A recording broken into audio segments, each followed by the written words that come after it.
Resident Evil doesn't really have good stories, pretty much none of them make any sense at all, but the characters though, we have truly been blessed with some great, good, fine, good to awful, characters. Me and my sweet ass are on the way. What? I love them, but there is one among them that strikes cringe into the hearts of men, the one they call. The hatred I feel for Ethan is a special kind. I don't hate him for what kind of a person he is. He's brave, loyal, and tries to do his best in a terrible situation. Just a normal guy trying his best. That's very endearing. One of the main reasons why I love Isaac Clarke so much. The thing about Ethan though is that his best is way down there somewhere. I don't think I've ever hated a character for being so fucking stupid all the time. At least he's consistent on that. We first meet Ethan on the way to Louisiana to find his wife Mia, and right at the beginning Ethan already impresses us with his thinking. This email is so fake looking, holy fuck, but you know it says Mia Winters, so it must be true. Was the picture attached to the email? Cause that would determine whether I forgive Ethan for this. Also, who prints a fucking email? Even though his evidence is wonky, Mia's driver's license is super solid proof that she was here. So this is the moment when you call the police, right? Hey, I found my missing wife's stuff. No, Ethan decides to just go in. After finding Mia, he just refuses to respond to what she is saying. That's an issue throughout. Ethan talks at the person. He doesn't respond to what they say. Mia says that they will finally be a family now that he's here. That's a really creepy thing to say, but Ethan just doesn't care. He barely reacts when he kills her and she comes back and his hand gets cut off. That doesn't warrant a reaction. What the hell is wrong with you, man? This whole fight, Ethan, who can never shut up, has barely anything to say. One of the main things I noticed about Ethan is that he refuses to question events. That creepy guy there? Nah. This GoPro VHS dead guy? Nothing. What also doesn't help is that Mr. Voice Actor here is not very good. Besides a few yells and one singular line that he delivers extremely well in both games, he pretty much has the same tone of voice all the time. Because of this, Ethan comes across more like an alien rather than a person. Say what you want about the voice acting in this franchise, but you know these are real people. Back out there. But we've got to find... What was that? Chris? Meanwhile, Use the serum on him. You want me to cure him? You want me to cure him? Wow, you've really sold that. Ethan is also such an asshole sometimes. He reacts like a spoiled brat after he gets given a weapon. A fucking pocket knife? Here, take it. That's all you gonna get. Now go, garage, now.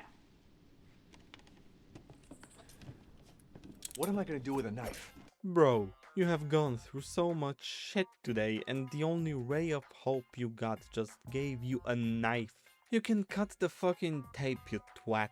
I don't get what the writers thought when creating this character. In both RE7 and 8, they create this weird disconnect between Ethan and the player. It seems that all of the VHS tapes and notes scattered around the world are not watched/read by Ethan. For example, the Happy Birthday VHS tape. In this GoPro VHS recording, we see that the cake is going to explode when you put the candle in it.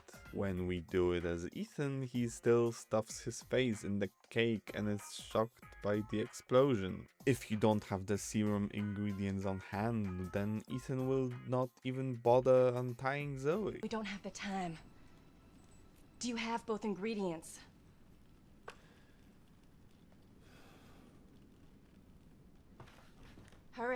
and give me the serum ingredients. Hey, one of those is mine. Why the fuck did you give both to him then? Why aren't you using this instantly? Ethan's relationship with Zoe is probably the thing that annoys me the most about him. Zoe is the only reason Ethan survives his Resident Evil 7 adventure, and Zoe is not important at all to Ethan. She helps him in getting out of the mansion, she helps him with creating the cure. If Zoe doesn't exist, Ethan would be donezo. Who the hell else was I gonna choose? I know the last part is a bit more complicated knowing what we learn in fucking Village, but stick with me. Canonically, Ethan chooses Mia, and oh my god, this fucking choice. Let's compare. Mia, who lied to her husband for years about what she actually did. Mia, who, because of that, made her husband think she was dead for years. Mia, who because of that was part of what fucked over the Bakers. Mia, who almost killed Ethan in the beginning. Mia, who even after Ethan found her, continued to remain vague. Zoe is the person that really deserves the cure. She is a victim of what Mia helped with. How she isn't as fucked up as the rest of her family is beyond me. These games are not very well written, but still, she deserves to escape this hell, and yet Ethan picks Mia. I get that she's his wife who he came here for, but Zoe is the true hero here. What damages Ethan even more is the fact that he has zero sympathy for Zoe. He doesn't console her, try to explain or do anything. He says, "I'll send help." And then he says what you've seen in the shown clip. Ethan? Thank you.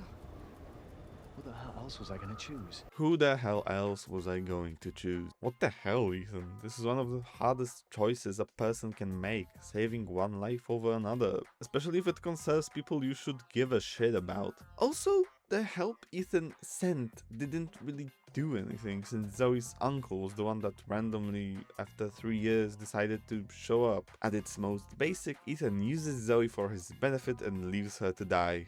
Jesus Christ, man, you could show her a little bit more sympathy. I don't understand how the writers thought this was fine. Ethan is awful and... What the fuck? Well, that's special. Do me a favor and stay dead. Okay, you little bitch. Where the fuck are you? Rad. Is Ethan fucking cool or what? Well, not really. I think that with Ethan the writers wanted to have their cake and eat it. It's a moldy, shitty, cringe-filled cake, but they still wanted to eat it.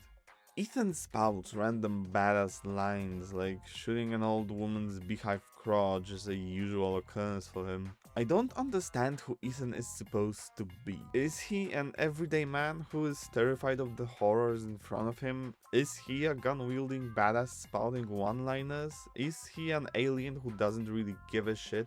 No use to doing that, none. I have you.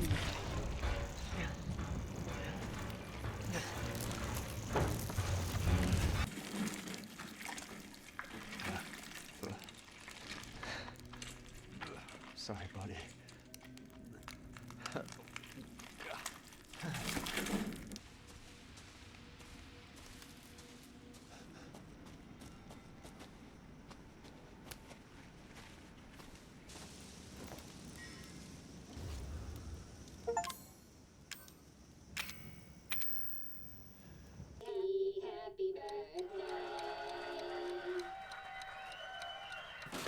He's 3 different characters depending on what is currently happening in the story and what the writer needs. Other than that, there is nothing to say about Ethan in 7. He's there. He's a stupid poo-poo head.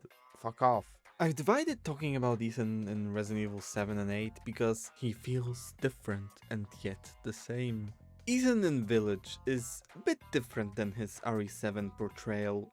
Everyday man, shitty badass, alien, all of that's here, but it's 10 million times worse.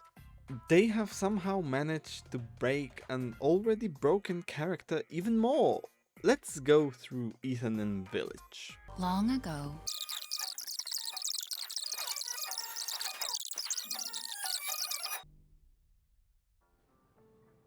gifts we gave, but more you took, she snarled. So more in turn is due. In a blink, the girl was trapped inside a mirror. There. She's asleep. What is with the creepy story? She's only 6 months old. Woman at the store said it was traditional. A local tale. Besides, Rose doesn't seem to mind. Because she doesn't understand it. Thank God. I'm sorry, what? What the hell are you talking about, Ethan? You said it yourself, she's 6 months old. She can't understand shit. Ethan in Village is extremely frustrating. In 7, he is weird and idiotic. Here he is weird, idiotic, and irritating. Granted, he's not the only one since Village makes sure every single character is a complete idiot, but this is a video about you, buddy. Ethan and Rose get kidnapped by Chris and his team. Obviously, the car gets attacked and Ethan ends up in the village searching for Rose. What ensues is some of the stupidest storytelling decisions you will ever witness. Ethan doesn't bother using the phone to call anyone. That's 2 for 2. Wow. In the beginning of Village, Ethan mentions military training he got after 7. You'd think that after the events of 7 and military training, he would be a bit more tough. He still reacts to everything as if it was something shocking to him. Dead body? What the hell is wrong with this place? What the fuck was that? Surrounded. Damn it. Huh? Wait. Why is everyone dying on me? The castle bell heralds danger.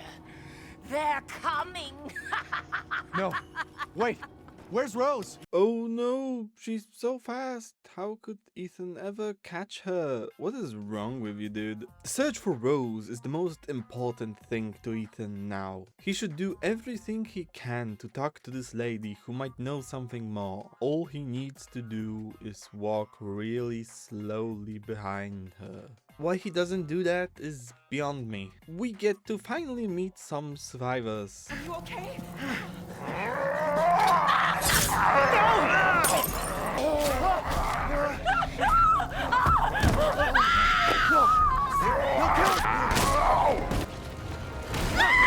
Okay, never mind. Ethan in this sequence is trying to save Elena and it showcases his stupidity yet again. There's a garage door right there and Ethan decides to ram the truck into a wall.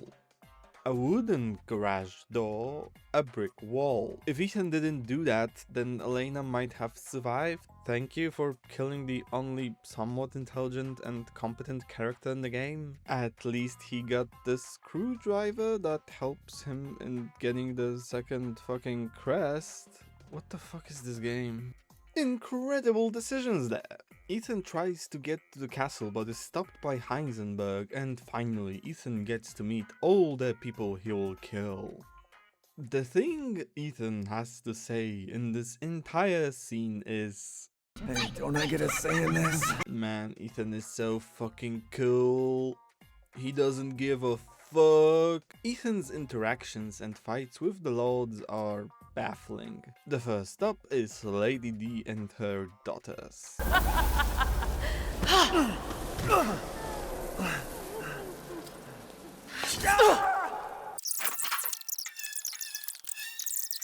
Hey, wait. You really have nothing to say to them? Oh, wait.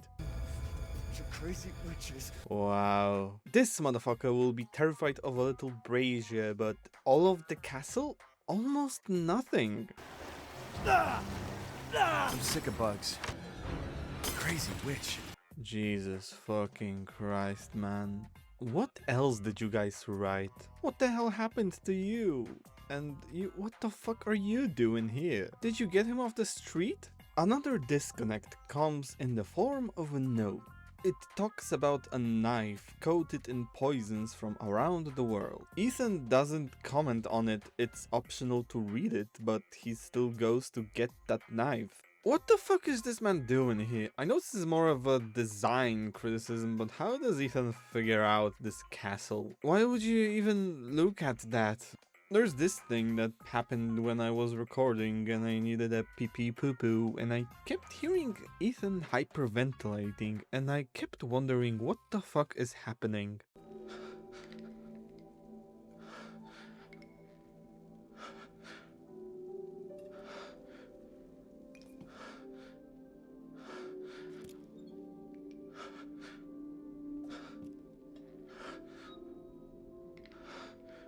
This game is so fucking bad.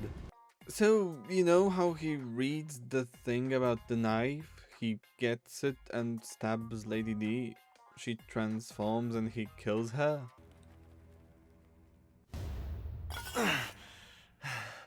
You're the one who's cursed. How do we go from "Brr, I have to save my daughter" to this? You're the one who's cursed. You're the one who's cursed. Fuck off. Ethan gets a glass canister containing a part of his daughter. Of course, that's incredibly shocking news. Even Ethan is perturbed by that. Now he needs to get another part of his daughter from the Beneviento Manor. I'm sorry, but this section is just balls. It's funny thinking that on repeated playthroughs it's a 20-minute detour. Oh yeah, what happens there? Nothing really. I mean, the puzzle, the baby, the crazy doll don't really mean anything. If we try to take this seriously, what does any of this mean? The Mia doll could represent the fact that the Mia Ethan knew for a bit there wasn't real? I don't fucking know. Ethan doesn't care about Mia. It's not anything, cause these writers are hacks. The baby? Perhaps it's Ethan's fear of what will become of Rose if he fails?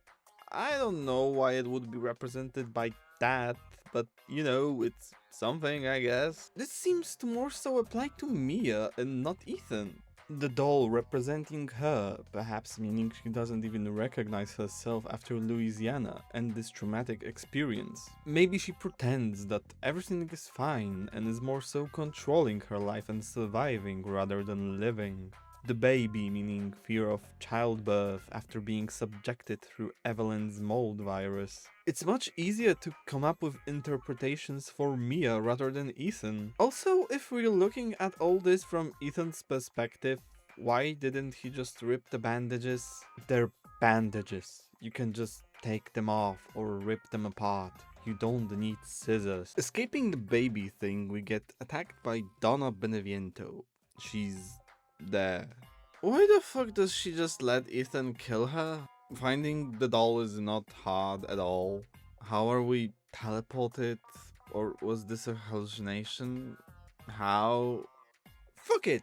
Ethan kills her and gets another part of Rose. Now he needs to go after Moreau. So of course he gets to him and very easily gets another Rose part, but instead of just getting out of here, he decides to stay and gloat?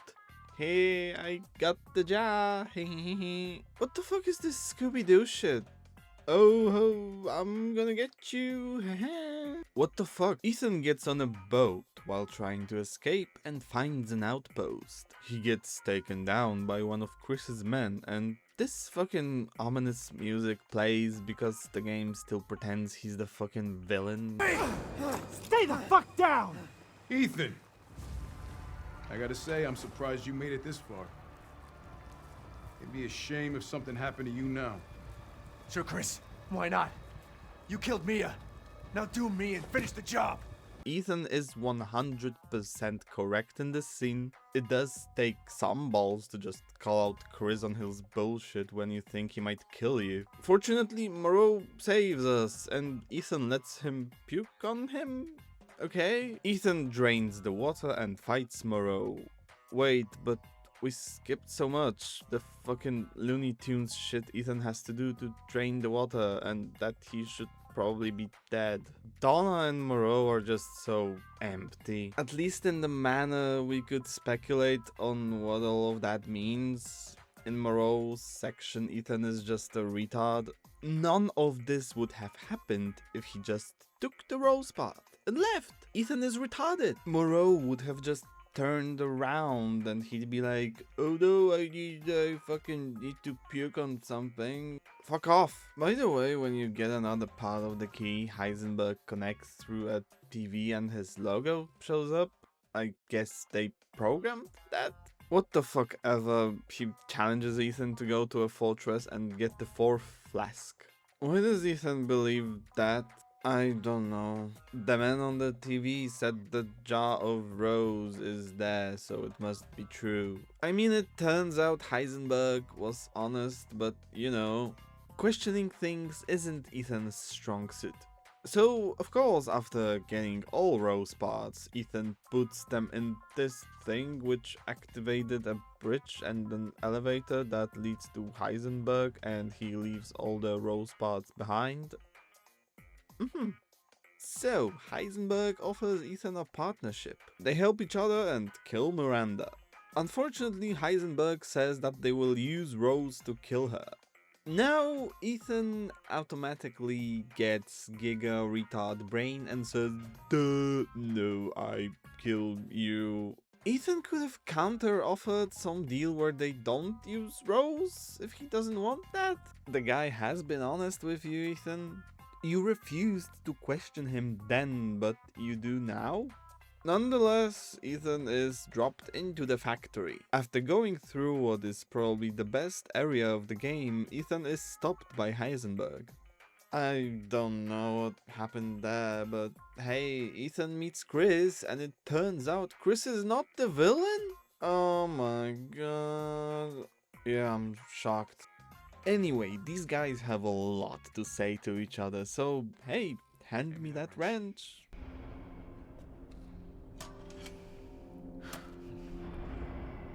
They fucking cut to black, you cowards. So, Miranda is insane. Go kill Heisenberg. Why would you even... Fuck off. Ethan kills Heisenberg with this vehicle that Chris built from a special polymer. Fuck you. Unfortunately, Miranda shows up and Ethan is killed. But he lives. Turns out he's mold and can't die. Then how the fuck were we dying ever? Besides the beginning of 7, Ethan should be immortal. Also, Evelyn is here and Ethan has nothing to say to her? After all that stuff in 7? Okay. I get that he's dealing with some stuff, but come on, he probably should say something. Ethan gets somehow saved by the Duke and gets transported to the final boss fight. He gets to Miranda and thanks to Chris, grabs Rose and stands there and allows Miranda to take her back. Nice one, Ethan. He kills Miranda, but because of that he kills himself. Not really, but yeah. Chris planted explosives on the big mold baby. Fucking hell. Chris planted explosives on the big mold baby and he needs to get Ethan and Rose and escape. Unfortunately, Ethan won't be able to join them. He hands over Rose while grabbing the detonator, his final thoughts focusing on Rose. Goodbye, Rosemary. This is the line that made me want to make this video on Ethan specifically. Both of these have horrible stories, but Ethan is especially terrible in both. This line and this one time the actor actually does a good job makes me see what they were going for. This could have been a truly phenomenal story and I see it in my head. Ethan is terrified. He knows that these are his final moments.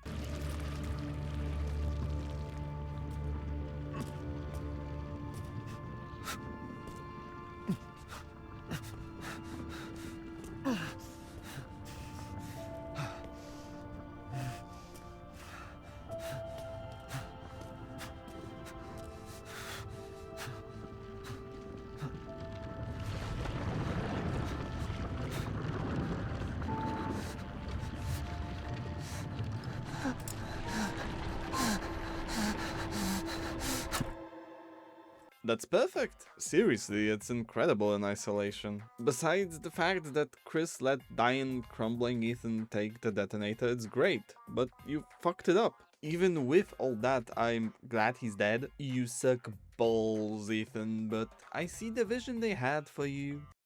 Oh yeah, this fucking thing. Ethan is back as lights showing Rose the way forward. He helps her and finally gives her the power to destroy Miranda. This DLC is balls. Who gives a fuck about Rose? Apparently she is a freak because she has some powers and sees people that are not there. Oh, boo fucking who? There is really not much here for Ethan. He leads Rose through the DLC and gets to talk to her for a bit. He could have just given her the power to defeat Miranda when they met, but nah, fuck him. Hopefully Grace Randolph will be better.